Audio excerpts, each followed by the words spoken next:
the title of today's panel discussion is Buy, Sell, or Trade in Pre-Owned Equipment Like a Pro. So buy, sell, or trade in pre-owned equipment. And we have some excellent panelists. I want to just take a quick opportunity and just introduce MRP as well to this group. I know many in our aesthetic community, the business of aesthetics community, have seen stuff coming in newsletter or other promotions, but MRP has really is a great supporter of what we're doing, and financially is supporting what we're doing as a community and help sponsoring this community to further transparency, education, communication amongst each other, peer review, all the things that are important to us. I think we'll get to hear from Scott Carson about his vision a little bit, but all of these things are things that they see inside being able to work with MRP in the future and being really a one-stop solution. And even if they don't have all the stops, I think I won't take Dr. Gandhi's story away, but Dr. Gandhi will be able to tell you, even if they don't have all the answers, they help find some of the answers. So I want to just thank MRP for empowering and sponsoring the business of aesthetics community and how we came to them. So I guess I'll start this way with my friend Dale Koop. I've had the pleasure of working with Dr. Dale Koop for I think 2 decades now, Dale. Dale's one of the few people when you're young and you walk around American Academy of Dermatology or American Society of Plastic Surgery, that all the well-known doctors stop to say hi to Dale. So as a young sales guy, you're smart to walk with Dale. You get to meet lots of important people. I'm kidding about that a little bit, but Dale is, Dr. Koop is a graduate from Caltech. He holds a bunch of laser patents, created the original scanner on a coherent laser, which probably dates him a little bit. Created the fractional CO2 market, was the CEO of Cooltouch. Dale, you'll have to chime in, but I know you worked with Thermage. You were one of the founding members. You worked with DEKA. You were the CEO at Sciton. You worked at Lumenis and made that conversion from Coherent to Lumenis as the CEO. So for those of you that don't know Dr. Dale Koop, he has been involved on the physics side, really, and the research side. I mean, and I say this as lovingly as I can, Dale is truly a nerd's nerd, and can take all of this complicated information and put it into, words that lay people can understand. But I'm really excited to have Dale here too, to just make comparisons in technology, having worked with so many different companies and understanding the science behind this technology. So Dr. Koop and I had worked together for many years, and he introduced me to Scott. Dr. Rishi Gandhi is joining us today as well. Dr. Gandhi has a unique story, but he's a double-boarded fellowship trained dermatologist. You heard us talking about Mohs, does Mohs cancer and reconstruction, does some cosmetic surgical procedures. He's in Ohio and Dayton, Ohio, I believe. Did you move back home to start your practice? That's right. Yeah. So Dayton, Ohio, and Dr. Gandhi, more recently started his practice. I think it's probably gone by now. It's 6, 7, 8 years now in practice, but he really, in a unique way, I think, started thinking about private practice while he was still in residency and started building a plan, including an equipment plan, and worked at that time with a mentor, which happened to be Scott, and helped him navigate exactly, what he wanted to do. So Dr. Gandhi, thank you for joining us today. Yeah, happy to be here.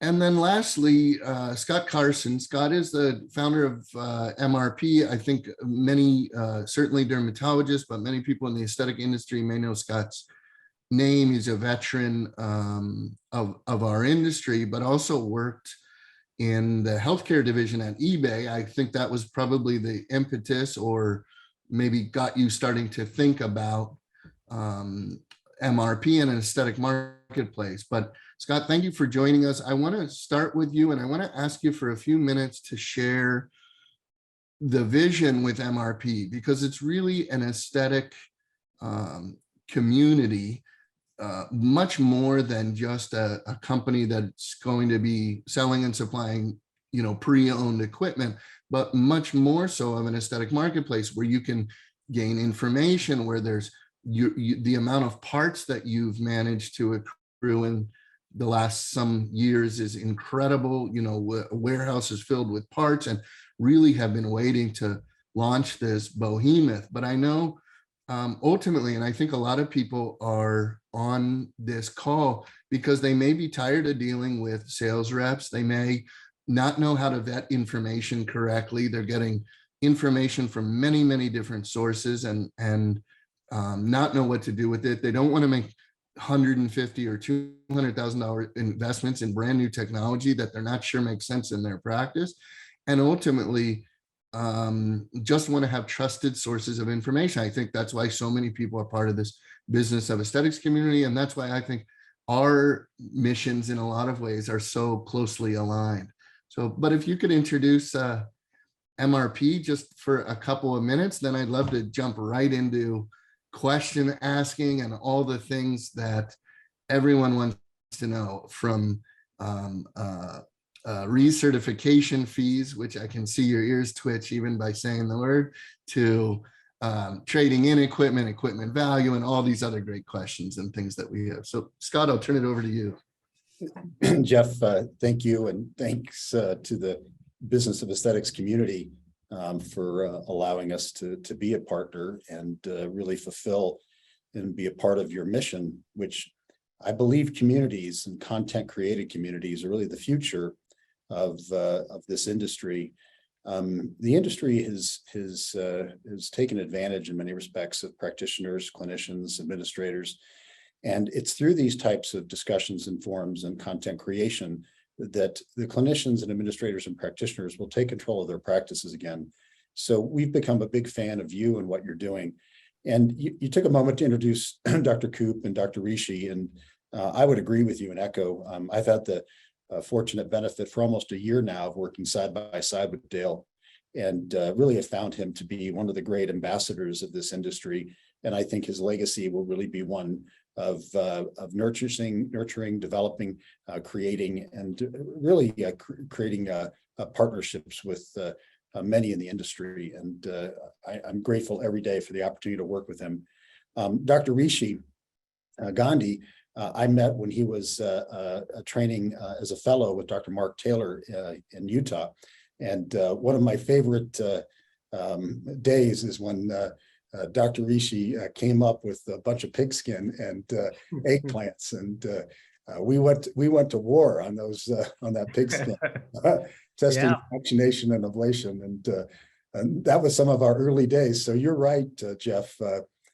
Dr. Gandhi was thinking about long before treating patients the clinical application of these devices, and I appreciate the introduction to me. You asked a little bit about why we're here and what we're up to. Years ago, you mentioned eBay. I was working side by side with eBay to create the eBay Healthcare Marketplace, which is now coming up on 20 years. And eBay has actually done a pretty good job in some marketplaces. Some people don't realize how effective eBay has been. For example, in eBay Motors, they started out selling cars with a picture of a car and some HTML code. And, it really morphed into what's called a trust-enabled platform in a side-by-side marketplace, where to date they've sold 5 million cars, and they are the single largest reseller of automotives in the world. And so in some marketplaces they were successful, and others they were unsuccessful, such as real estate. But in healthcare, they were, on the averagely successful. Last year, they did just under 800 million, 97% of it used. And it really started from listing a few pieces of dental and medical equipment on there. We kind of looked at things about 7 or 8 years ago and had realized that no industry player, no individual had really built a marketplace for clinicians to be able to sell equipment on a grand basis or a large basis to one another, or for emerging manufacturers to get to market. As we know, most of the devices are sold by major manufacturers globally. And we noticed that even though eBay had done a good job and other marketplaces, potentially you could call them marketplaces like .med and Lumenis and others, have done okay, but really haven't got the kind of traction when you consider the size of the marketplace. So we kind of looked around and decided to work in aesthetics. And our ultimate goal is to create technical stacks that ultimately deliver data stacks. And to translate, what that means is if you think about Airbnb or Amazon, how there's technical platforms that allow data, comparison data, to drive sales. And this has not happened in healthcare. Sales reps and sales leadership and sales and marketing engines drive sales. And we believe that data-driven marketplaces or data-driven platforms will ultimately replace a large component of how sales of devices and pharma and med-surg take place. And used is a big component of that, Jeff. In order for a marketplace to thrive, whether it's automotives or boats or real estate, whatever you think about, any capital market, planes, you have to have a thriving pre-owned market to support a larger institutional new and used market. And so we felt it was critical for us to become the dominant player globally in pre-owned. And part of that premise is that the cost of goods to produce one of these systems is so low, really, in comparison to the retail purchase price, that there's no incentive for the existing manufacturers to take in or trade in. And they've created a lot of, scared customers really to buy. And I want to jump into some of those questions, but is that part of the premise there, Scott? Well, I think I understand your question, Jeff. What you're saying is that because the cost of goods is so low, and we can use InMode as an example or any other publicly traded company and look at their cost of goods, since it's relatively low or extremely low, there's no benefit for them to take the device back on trade, or there's no benefit for them to allow the free flow or free movement of assets within the community. It's disadvantageous to their stakeholders. I think that's what you're referencing, is there's a reason why that exists. Right. And many of them don't have the service side to create revenue on that end, or even the parts themselves to kind of do, but there's no incentive regardless. So I'll pose this question to you, and then Dr. Gandhi, maybe you can chime in, and I'd love for you to talk about just some of the early decision making that you did, and then how you're replacing and exchanging equipment today, being really in the marketplace. But I want to go back to that word scared. Of the 90 some odd meeting questions that we got, 70 of them are related to being scared, and it's everything from how do I recertify this? Is there a certification? Am I going to be in trouble? Am I going to be in trouble with the FDA? Basically, can I buy used equipment? It's looked at like a secondary marketplace, or physicians feel like they're, but how do I get training on devices? All of these kind of concerns. So maybe Scott, just take a second and address how you address these concerns, and then we can get into the minutia of the specifics. The first thing I want to address, and I hear this often, is this discussion about the FDA and the fear that's tied to the word of the FDA doesn't allow it, or the FDA restricts it. I've heard countless different examples of FDA being used as a lever to control the free movement of pre-owned assets. Several years ago, the FDA took a hard look at pre-owned devices and third-party service in healthcare. And I'm not speaking about aesthetics, I'm speaking about all healthcare. And interesting, after many years, Jeff, of analysis, the FDA came back and said, if it wasn't for third-party service and sales of devices in the US, we would not have healthcare in the US. So if you think about it from this standpoint, if you're a hospital and you have a CAT scan and you want to get a new CAT scan, and these things potentially cost hundreds of thousands or millions of dollars, you really cannot just afford to write that off. These are freely sold domestically and globally and supported by third-party service providers.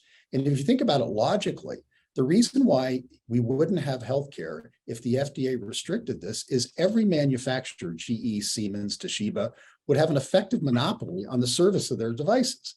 Thus, healthcare costs would rocket, and none of us would be able to afford it. So it's only through third-party support and service and resale that we're allowed to have, even though it's expensive, service that we have today. So this idea that the FDA restricts this is really somewhat ridiculous when you think about it logically. And Dr. Gandhi, I know when you were in residency, you were more focused on a specific group of lasers. I don't know, or energy devices. I don't know if you were thinking about the hottest and newest at that time, whatever it was. You were thinking about tools that a dermatologist may use when they open up a practice. But can you speak to that? And also just from a budget standpoint, why you decided to start with pre-owned? Sure. I think my training really gave me a strong background and foundation on laser tissue interaction and mastering endpoints. And it's just like anything, like a camera or a computer or a car, it's becoming an expert user. And so I dedicated a lot of time, my training, working with lots of talented folks who gave me that skill. And then I went to town, really getting my hands and demoing lots and lots of equipment. And I sometimes found that the newer devices weren't always better. And in fact, some older devices could outperform newer devices. And what matters most is patients getting excellent results, consistent results, not always what's the newest graphic user interface, something that gives you speed, but only speeds up the treatment by 20 seconds or 30 seconds. I knew kind of early on the devices that I liked the best. And I realized the economic advantage of going and getting it pre-used or getting it used as opposed to new. I learned about Scott and MRP through other dermatologists who had worked with them. And it just so happened I was in Utah, and I had an opportunity to go into his warehouse and really test out the whole scope of his equipment. He could tell you, I came not just once, 2, 3 times. There was no pressure to buy, like, okay, are you going to get something today? It was really a free ability to come in and talk to his technicians, talk to his team, really understand what's underneath the skin. Yeah, that kind of cultivated the beginning of a roadmap for me to get devices and equipment used, and then later on new. So it's a perfect segue for Dr. Koop. I want to ask you about different. So Dr. Gandhi, I'm sure, was a CO2 one of your purchases, right? And I figured because Dr. Mark Taylor, I know he's, has been doing resurfacing for a long time. Yeah. So Dale, having been one of the inventors or the inventor of the fractional side and one of the been involved with CO2 now for 2 decades, but I think there's other technologies too, RF microneedle, IPL. There's technologies that have been in the market. You've seen them come and go. Dr. Gandhi mentioned endpoints.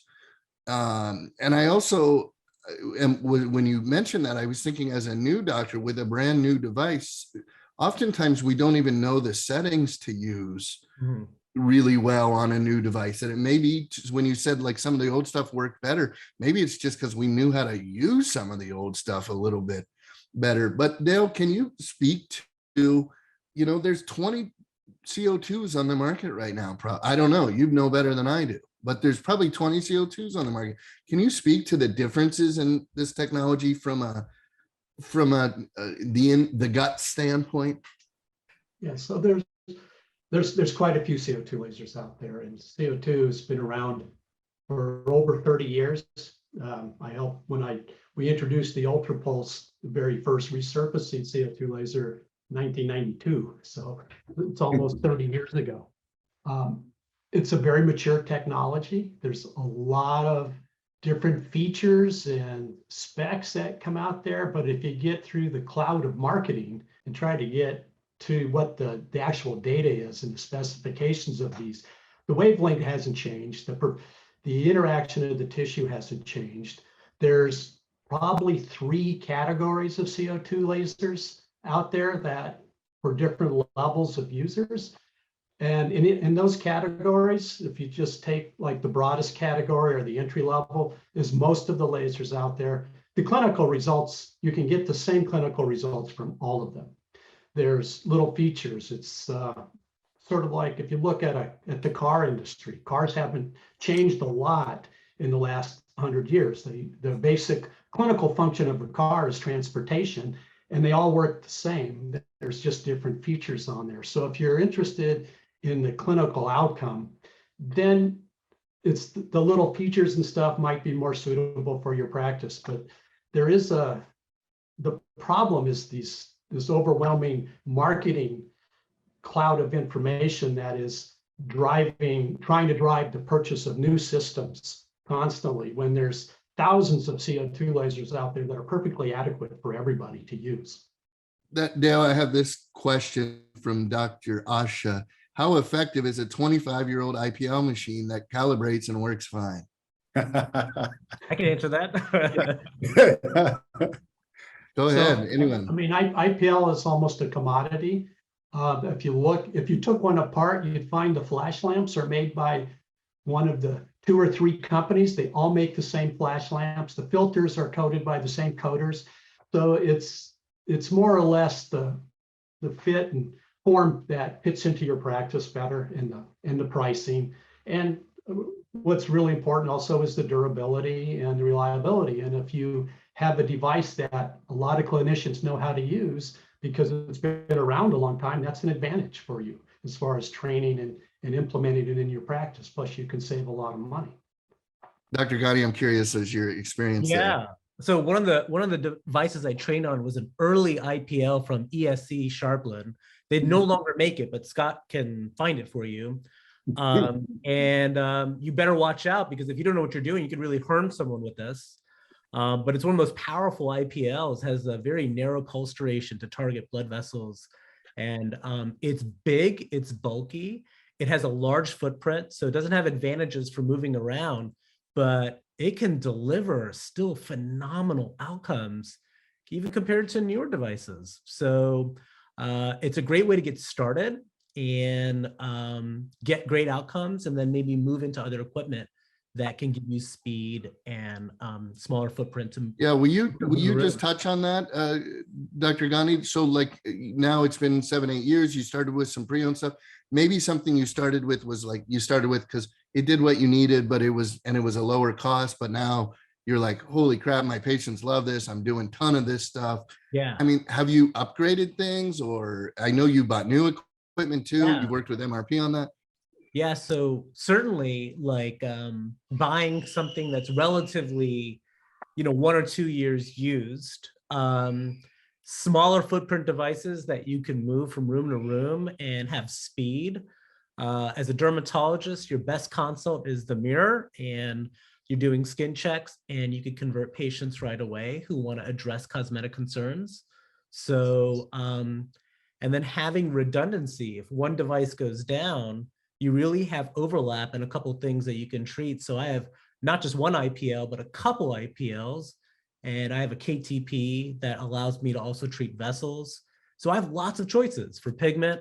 I have IPL, I have 2 1927 nanometers. I also have CO2 and erbium. So, knowing your technology and your wavelengths, you have the ability to kind of have lots of flexibility depending on the patient and their conditions. Are the 1927 Fraxels?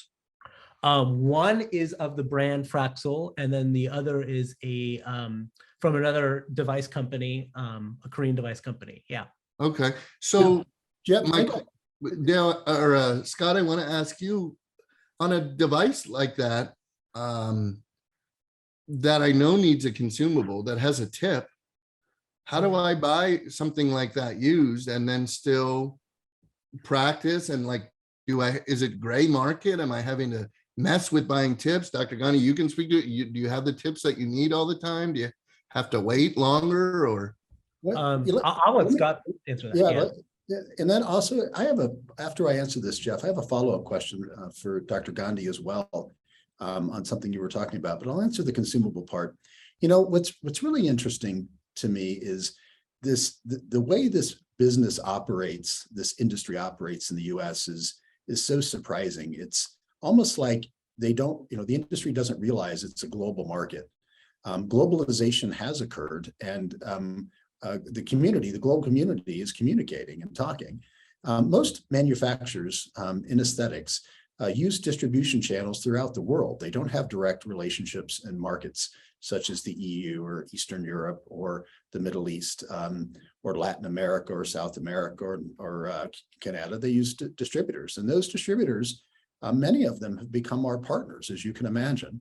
And so there's a free flow of consumables now on a global basis. Also, clinicians have become frustrated and somewhat disgusted with the behavior of manufacturers restricting the consumable sale to really force the resale or force the sale of new devices over pre-owned devices. And they often trade consumables amongst themselves.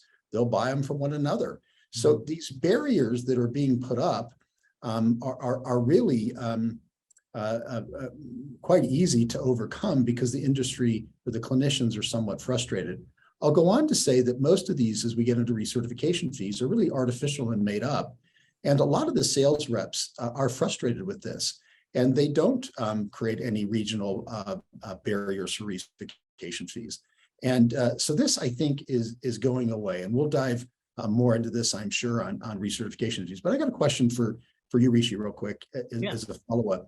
You talk about, we're talking about pre-owned equipment, and I would argue that you were one of the top 10, top 20 clinicians of all time that was probably the most well-versed and researched on what devices, and yet you made some mistakes. You bought some devices and they weren't necessarily the right fit, and your competition has a funny way of responding to what you're buying. You may have thought long and hard about what your patient population wants, and maybe it didn't fit. Maybe you thought you might need overlap and you didn't. And so if you think about it, one of the things I think it was so beneficial to you is by buying pre-owned and not new and not leveraging yourself so heavily, you were able to pivot quite easily to get into other equipment to ultimately get the composition of devices that was best suited to your practice.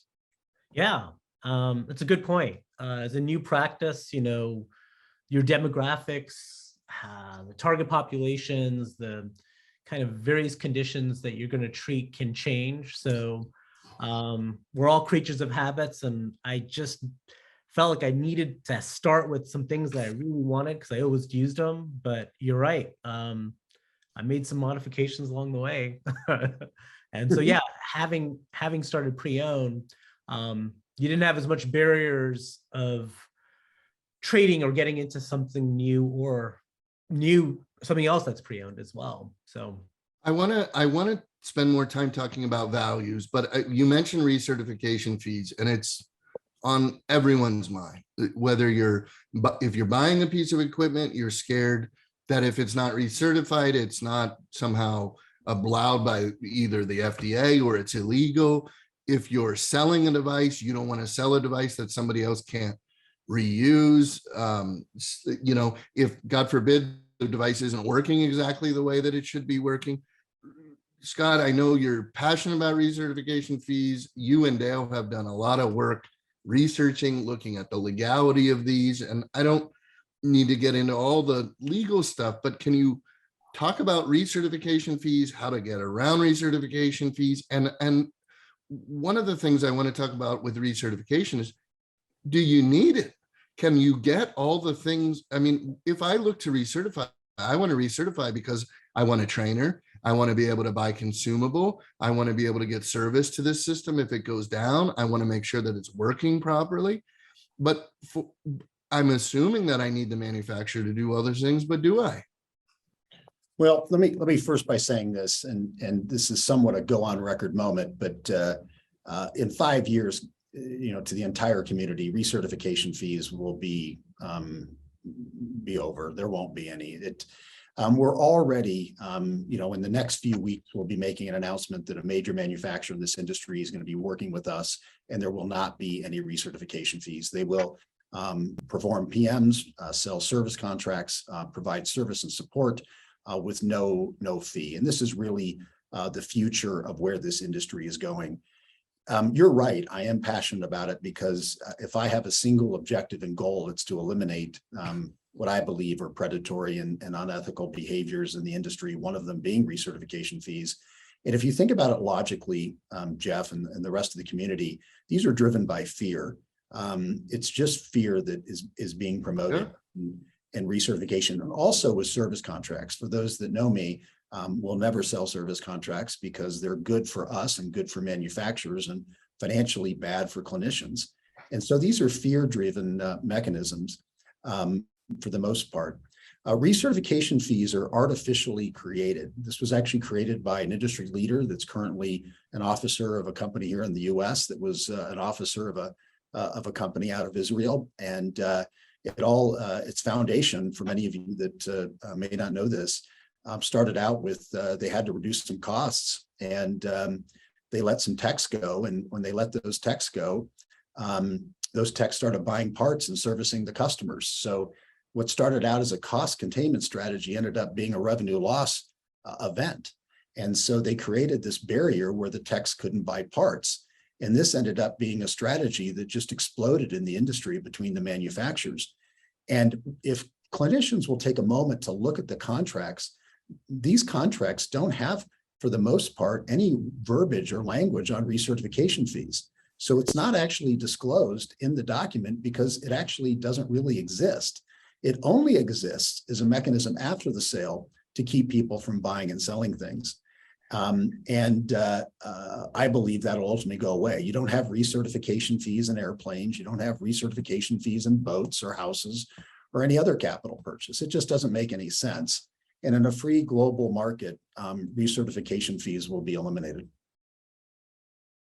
Yeah, I think a recertification is a polite way of the manufacturers trying to license the use of a product they've already sold. And if you look at it, like Scott said, logically, if you own a device, you could have a PM on the machine for a low cost and have it certified by the manufacturer. But if you sell it the next day, the manufacturer says you need another recertification fee, which really doesn't make a lot of sense in that. That and a PM, for everyone that doesn't know, is preventive maintenance. Yes. Preventative maintenance. So if I'm selling a device and I bought it through the manufacturer, I may be smart to have a PM before I try to resell the device. Then at least I can offer that, hey, this device was up to snuff with the manufacturer as of X date. Yeah, you hear a lot of excuses for recertification. You got to make sure it's working properly. FDA regulations, there's lots of excuses for this. But in the end, it's just an attempt to license the use of the equipment because they don't want used equipment out there because they know the used equipment is just as good as the new equipment they're selling. But the manufacturer's coming out with a new version, the Plus model, the Pro model, every few years. It puts the buyer in a really predicament because they know that in order to buy an upgrade to that new one, they got to get rid of their old one. And there's plenty of people that could use it that can't afford the new Pro. And so the manufacturers are kind of hurting themselves by limiting the resale of cars. I mean, well, and then have automatically. In the automobile industry, none of the automobile manufacturers try to limit the resale of their used cars. They try to keep the resale value of those as high as possible and as desirable as possible. and it works. Yeah, in aesthetic equipment, it seems kind of the other way, where we really hyperinflate the price of the newest devices because we're giving these huge discounts now at time of purchase. So then if we're doing a trade-in, it's really arbitrary off of the discount. So Scott, I want to follow up. Do we need it? Do we need a recertification? Do I even need to pay for something? Or let's say I buy a device from a doctor, you know, I buy one of Dr. Gandhi's old devices directly, and then a year later I need training on it, or I need service, or I need, who do I call then? Am I stuck calling the manufacturer? But, you know, Jeff, what I surely don't want to do is oversimplify a very complicated problem. You know, the recertification discussion foundation is quite simple. The solutions are incredibly complicated and are going to take, you know, 5 to 10 years to work through the market. But everyone needs to realize, in much more sophisticated and established markets such as imaging, CAT scans, PET scans, MRIs, ultrasound, rad rooms, this market has already evolved, not only in service, but in parts. So it's not going to take long to see this happen in an industry such as aesthetics, energy-based devices that's growing. But there are a fair amount of complexities. I think the better question is not do we need them or not need them, is what are the proper ways to service and support the devices, support being training and educating, ongoing preventive maintenance and calibration, with the ultimate objective of safety to the patient. That's the real goal and objective, is to make sure that not only that we have clinical outcomes that are good, but we actually are treating safely. And if you think about it, just logically, there are more independent technicians in the US now, infinitely more than there are technicians that work for manufacturers. There are infinitely more trainers that are independent now than work for manufacturers in the US. And it's quite surprising to people that most of the trainers that work for the manufacturers are actually per diem anyway. They're not actually employees. The vast majority for these companies are independent and also work for us and get the same level of training that they would, and in some cases better than they would from the manufacturer, because we don't restrict them as far as time. And I don't want to make this about an MRP thing. This is a market there's a lot of great pre-owned players out there doing great things and really establishing what I believe is better service and support than the new manufacturers, because frankly, they have to be. They have to be better, and they have to provide a better level of service. But let's look at that, because so now I'm in, you know, $150,000 system nowadays.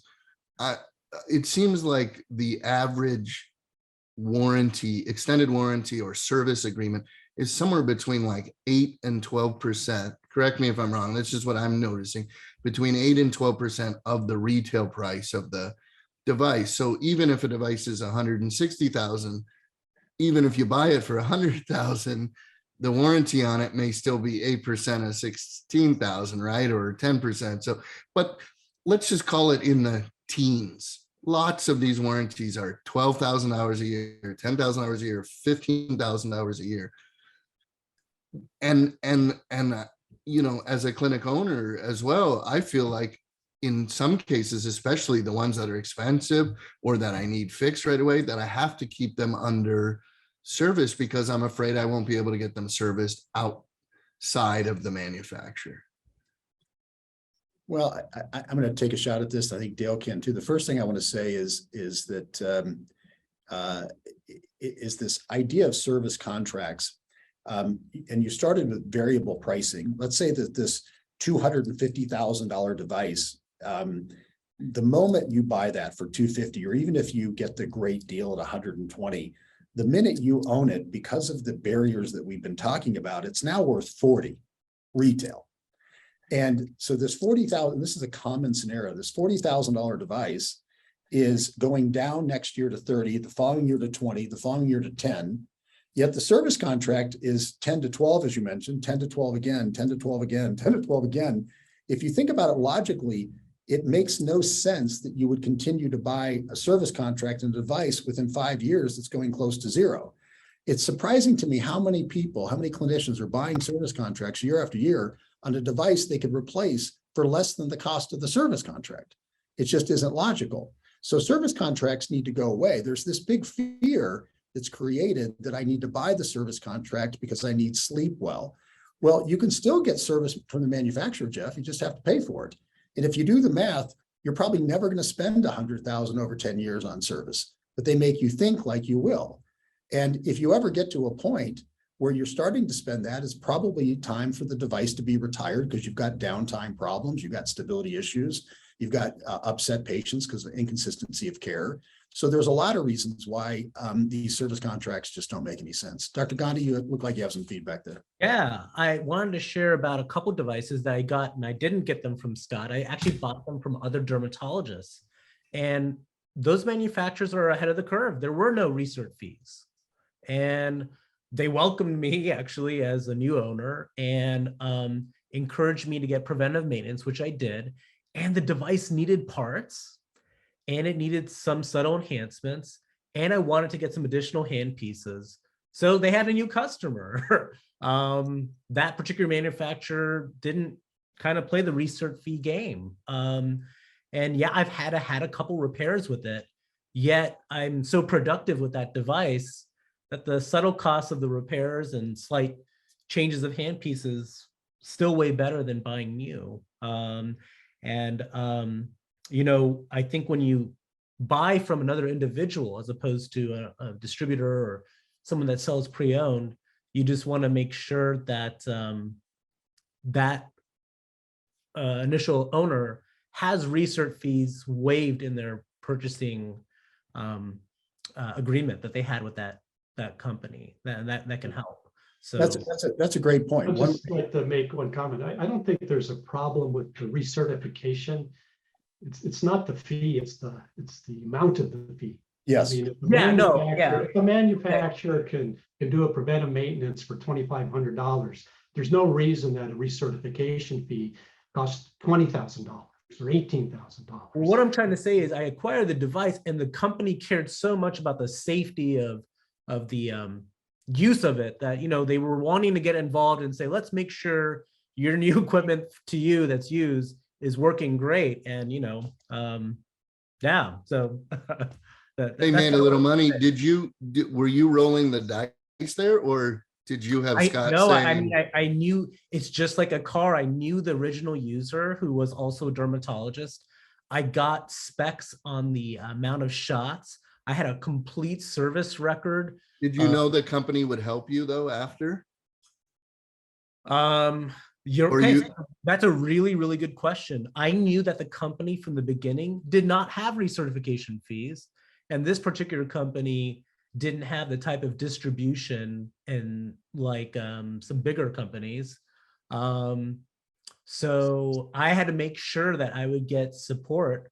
I did consult with Scott. He did provide me some guidance about what to sort of tell the company, hey, I got this new device and I love to be getting your support. And yeah, they were helpful. I mean, they were helpful. So. Yeah, and then Scott, I mean, if Dr. Gandhi couldn't get that service through the like that worked out and it was simple and you're happy to have it be simple for him. But if it didn't work out, is that something you guys are storing parts for and you can step in and support that? Well, in most cases we can. It's not completely, a fully baked cake yet, Jeff. There are some times where there's going to be some additional downtime and it may be more difficult to source parts. It really depends on the complexity of the manufacturer. And there's absolutely some devices out there that we will not resell because of inability or limited access. Right. And frankly, they were never good devices in the first place. Right. I mean, and to Dale's point, you can very likely find an equivalent device that will get them the same or better clinical endpoint with proper training and all for the same amount of money as maybe what you would spend on fixing one or whatnot. So do I just throw that piece of equipment away, or is it still trade-inable? One of the questions I had is there anything you can't trade in? And absolutely not. Every single device, we are interestingly, not by mission, but by when I say mission, it's not our corporate objective from a standpoint of being a recycling entity, but we throw very little away. Everything that comes to this facility is analyzed to, is it a good device to resell based on the profitability and stability of the device, or is it a device that we turn into parts? And the actual industry behaviors, Jeff, are creating a large market for parts. So each one of these devices that we part out can end up being 150 plus or minus core components, power supplies, GUI modules, low volt power supplies, interface boards, switching modules, you name it. And those, because of the restrictions that are out there, are pretty hot commodities. And on our platform, we have 10,000 parts and peripherals and handpieces. We'll soon have as many as 20,000 when we get ready to turn on the marketplace to allow others to sell. One of our biggest partners, Jeff, is going to be these global distributors where they turn over manufacturer relationships that have massive parts inventories that are new, that don't have access to global distribution. And so over the next year, we're going to see a massive increase in parts availability of new parts on some of these legacy systems and even some of the new systems that will really make serviceability much better. And ultimately, I think we'll see a collapse of these barriers that manufacturers have put up, where they actually will start supporting freely the secondary market service like we've seen in other sectors.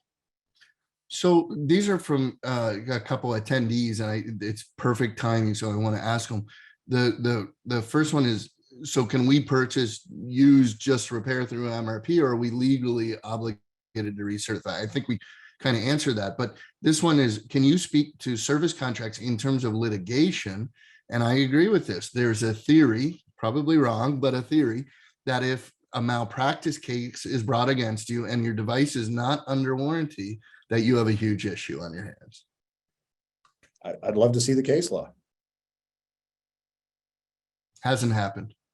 Well, here's the thing. Patients, there are adverse effects every day, and Dale and Dr. Gotti can speak to this better than I can, but there's adverse effects every day. And there are environmental impacts, the wrong voltage, incorrect voltage. There's improper training and incorrect and inappropriate oversight, device malfunctioning.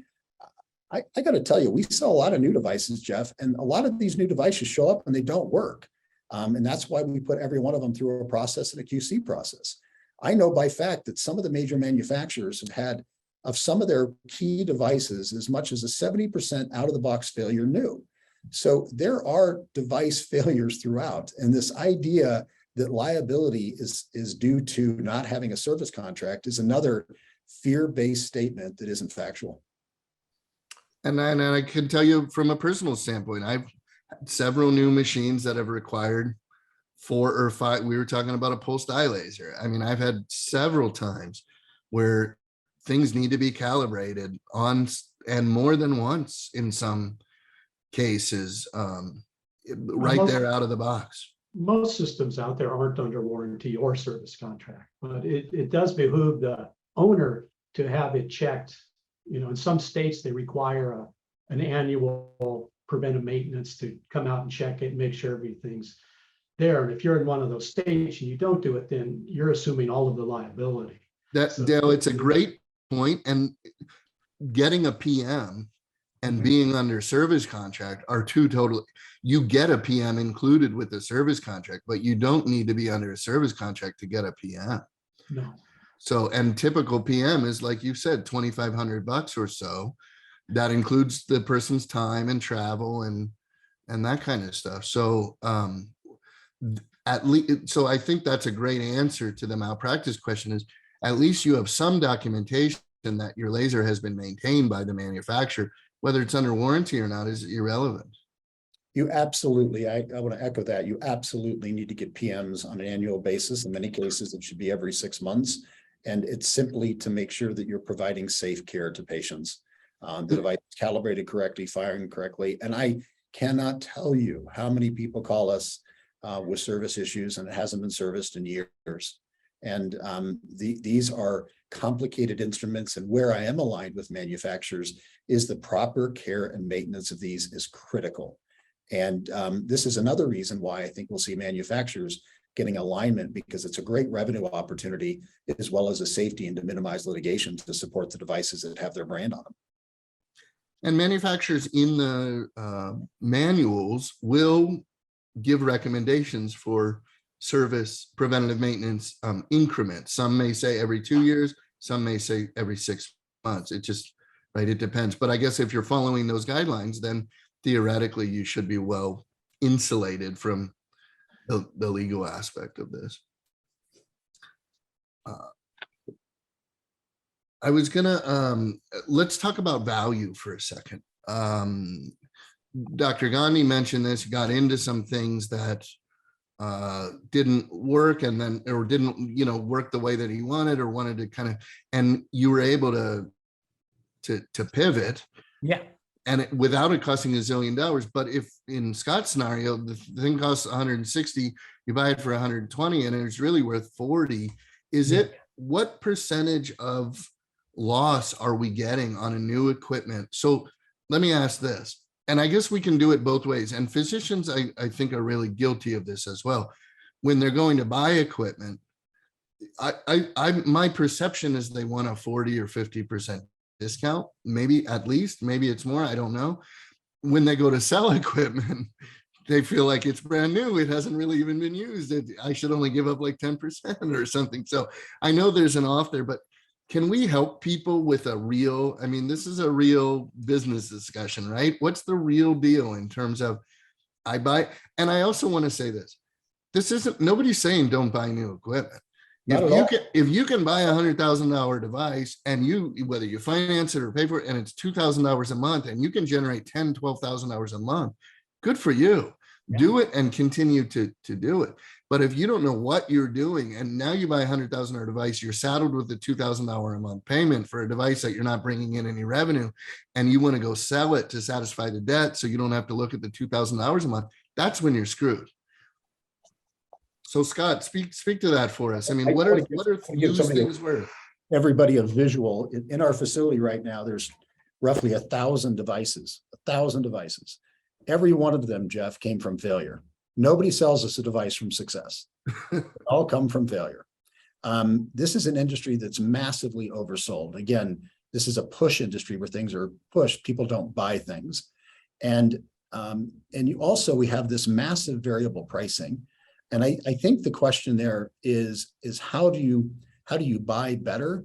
You have to realize that this industry has now gone insane from a standpoint of variable pricing. I mean, I'm hearing almost every day devices that cost a few thousand to make are being, the asking price is $250,000. So they have this perceived value and they discount it to 120 that they're giving you a great deal.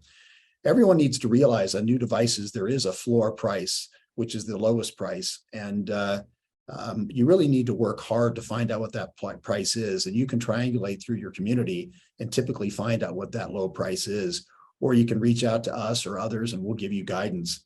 A good way to do that is look at the used community and see what you can buy one used for. And generally, that retail value is about 1/3 to half of what the floor price is.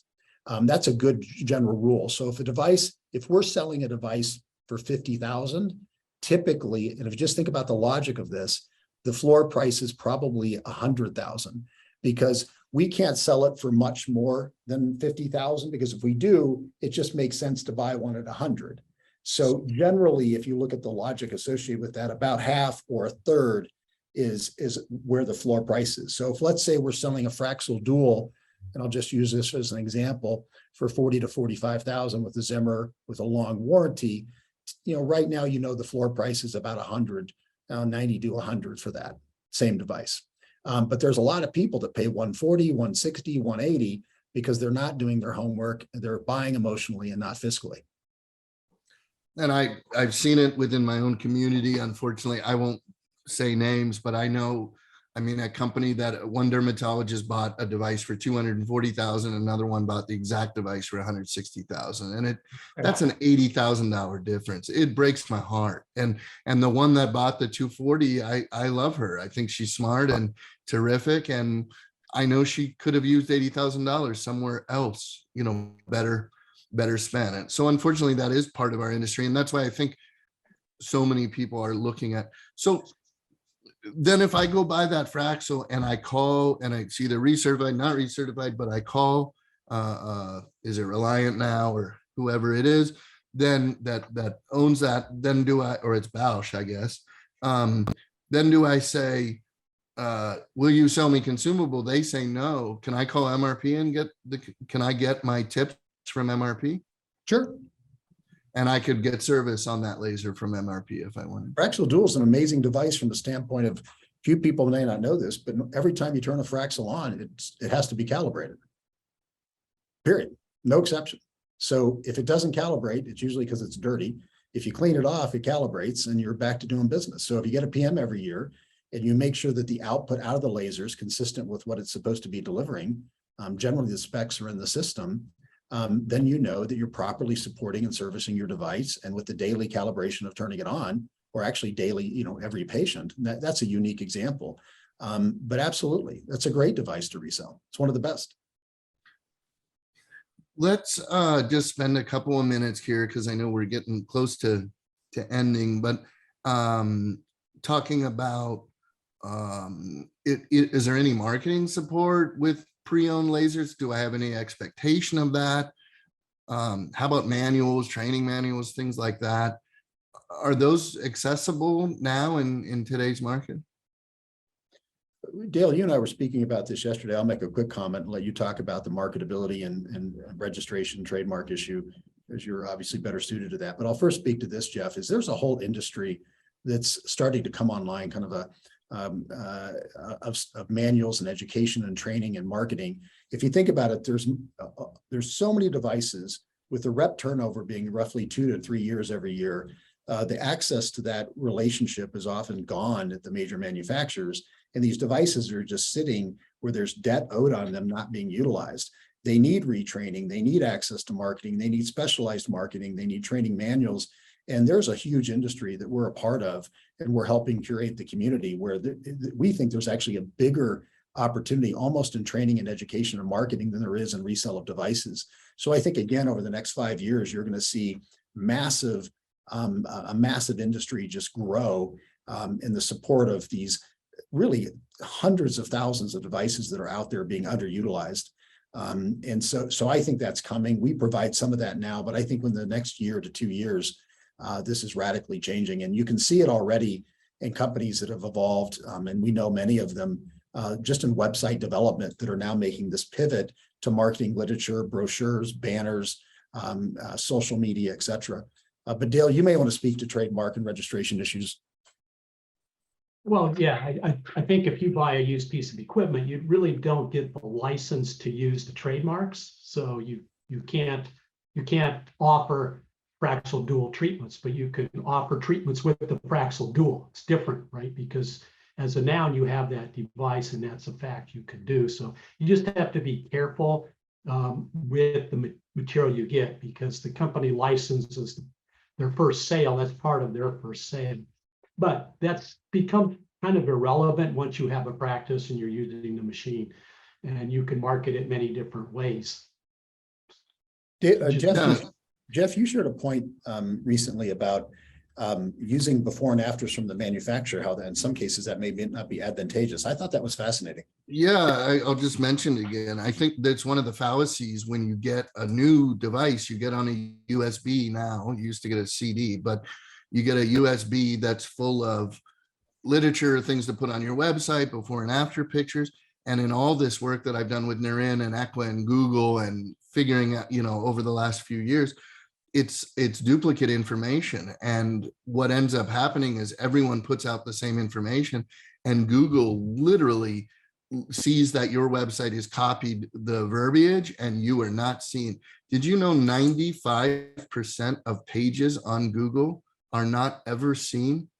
Only 5% of the pages are ever seen. So when we talk about the top 3 or 4 listings, and even on your own website, by the way, many of your websites, there's only 4 or 5 pages that people are seeing. They're not actually seeing all those other pages you put work into. Dale, did you have another comment?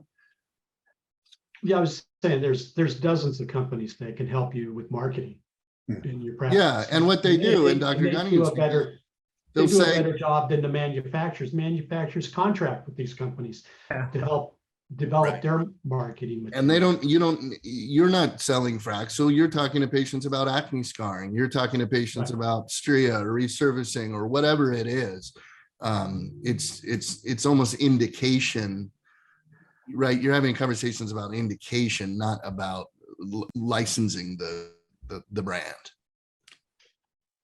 Yeah, Right. Jeff. I think it's important if a patient calls and mentions a specific device that they're looking for, that you ask them what they're actually want to have treated and want to have done, because you can offer them something you think is better, and they'll listen to you more than they will the ad on TV. Right. And that, I remember at Thrive when we bought that first DEKA CO2 and we had fractional CO2, and people would call us and say, do you have Fraxel? Because Fraxel was branded very well. This was 15 years ago. And we would say, we don't have fractional, but we do offer fractional CO2. They hear Fraxel, they hear fractional CO2. They say, okay, I'll come in for a consult, right? Because they may not know what it is they're looking for.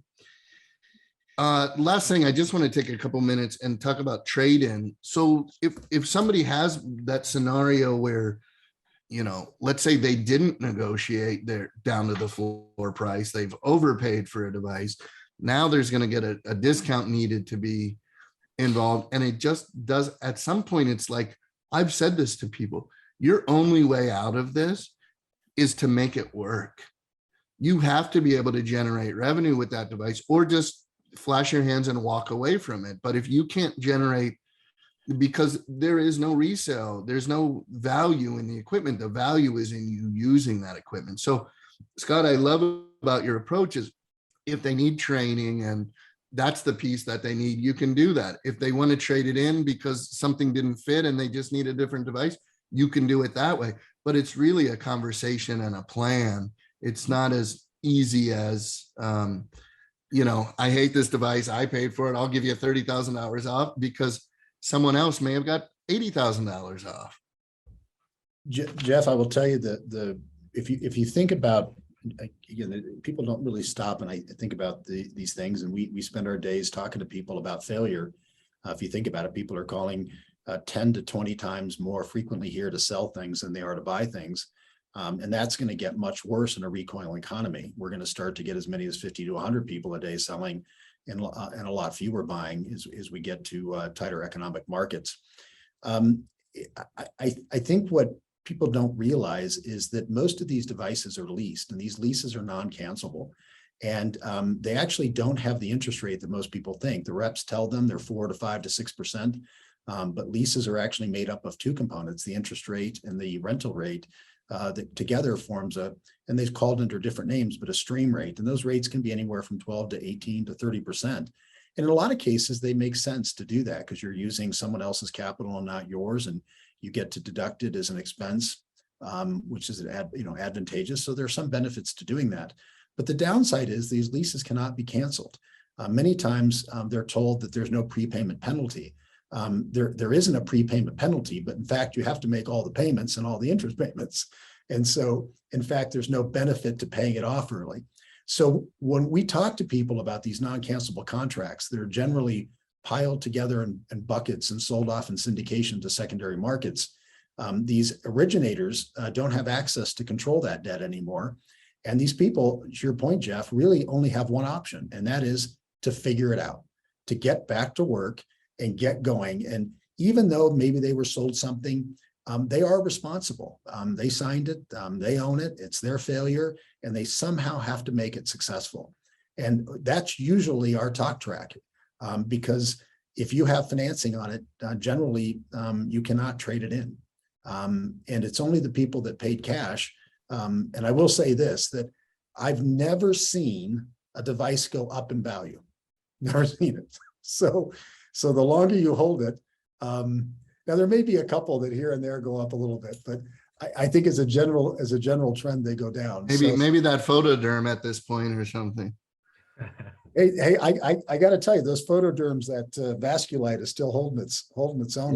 Yeah, I still hear about them, usually at research hospitals. But thank you so much. This has been great. I want to, for those of you that have technology sitting in your office that is losing value. And I just myself sent Scott a list. I want to also recognize, I have a customer, a friend in Alaska that had bought something some years ago, didn't use it, ended up contacting Scott based on my referral saying this group may help you. And MRP picked up as if they had sold the device and really helped them work through it. So I want to share that story because I think it's a testament to who you guys are. I also, the transparency here, to be able to have access to a Dr. Koop, to be able to think about, knowing that I want some solution maybe for skin tightening or scarring or whatever it is. And I know I think I want RF microneedle, but to be able to go to an expert and say, what are some of the differences between this? Can we talk through what I may want and have access? I know you have other team members that work with Dale on the scientific team as well, but I want to leave people with this opportunity. If you have equipment sitting around, there's money there, right? There's some amount of money, whether it's parts or anything. It's taken some space up, but what's the best way for people, Scott, so if somebody wants to buy something, obviously they can get in touch with MRP, but what if they have something to trade in, or they're having a challenge, or they need training? Can you just talk about who and how potential customers can connect with you? Absolutely. I'll share a couple of things. Is we're here as problem solvers and solution providers, and most of our day is trying to get somebody a part that they can't get, or a consumable they can't get, or access to training or education or brochures. I literally was on an email before we started helping somebody get brochures for a device that we had sold. Or it could be somebody that just needs help with managing a recertification issue, or as Dr. Gandhi mentioned, helping them buy a device from another clinician. We are here to assist. The vast majority of our day is education, information, and just out there trying to support the industry. And I also tell you, Jeff, we are huge ambassadors for the new industry and our competitors. I can tell you recently, we were very proud of the work we did to break up a counterfeit ring for a major manufacturer of devices coming into the US. We identified the source, we reported it to the manufacturer, we sued the seller, and we were able to unwind the transaction, get our money back, and also help protect the inflow of these devices into the US. We've done this on countless occasions where we become big ambassadors for the industry. And I think ultimately in a year or two, through this kind of change, I think everybody's going to start focusing customer centric rather than stakeholder centric, and you're going to see a real change in the industry. Yeah, and I hope the business of aesthetics community continues to share information that Scott loves this. MRP, Dale loves this. I mean, he got it from the day one that this is us sharing information with each other. That transparency drives it. So mrp.io is your website. Do you have your phone number handy, or an email? Is there an info email? You guys can reach me directly. It drives a lot of people nuts, but my email is scott@mrp.io, and I respond to all the emails in some form or fashion. I'll get you connected with somebody, and I'm readily available. My phone number is on my email, and I should readily share that, my cell number. I'm happy to help anybody we can on any issue. Dr. Gandhi, I also, can you just share with us, do you have an Instagram handle? How can people get in touch with you? Yeah, definitely info@ohioskin.com and at Ohio Skin Centers or Instagram. Yeah, those are two ways to get in touch with us. And I will mention, Dr. Gandhi is putting more and more videos on treatments, techniques, protocols. He's highly educational, doing some remarkable things. I recently saw a young man with other significant acne where you did a protocol, and it was remarkable change. And those are on his site, and they're amazing to watch. They're on your website. Yes. Yep. Awesome. That's great information. And Dr. Koop, thank you as well for being a part of what we're doing and helping lift this industry up together. It's amazing that we have still over 100 participants still on. This has been a terrific subject. We're pushing Scott, I'll ask Dr. Rishi Gandhi as well to participate in our Facebook group. We have a LinkedIn group. We started an Instagram group. Don't be confused with the page. The group, you have to answer a couple questions because it's a private group, but come join. So many people are asking terrific questions. And the last thing really quickly, I want to just put out, I always do an offer from Equa Marketing. They drive a lot of our stuff. We mentioned Google. They do marketing plan, MSM is what it's called. So equa.com/MSM. They will go through your entire website for you and look at what pages are working, what aren't, what Google's recognizing, what it's not. It's normally a $1,500 service. They spend 6 hours on it collecting information, and that's a service they're waiving for the BOA memberships. To the few of you that have questions still, some of them, Dr. Gandhi, did you give your IG? Yeah, at Okay. Ohio Skin Center. Yeah. Okay, a couple of people were asking for that. For those that, some of you had specific questions about devices. I'm going to forward that stuff on to the good folks at MRP and let them discuss with you specifics. I didn't want to do that with everyone, but if you have other questions, you're welcome to email me as well, jeff@businessofesthetics.org. I will try to get you with the right people. I love this subject. This is the longest I've ever gone with a panel. So thank you everyone for your patience. I really try to keep them on time, but this is just too much good information. So thank you all. Jeff, one last thing. If anybody has a question, wants to email me at that email, I will get back to everybody over the next couple of days, either by setting up a call or answering a question, and happy to answer any open issue. And I know they will. So we're happy about this partnership with BOA. And I think ultimately together, we're going to get more transparency and exposure and understand our own industry a little bit better. And at the end of this, enhance your lives and get better outcomes for your patients. So thank you all for joining us, and good evening.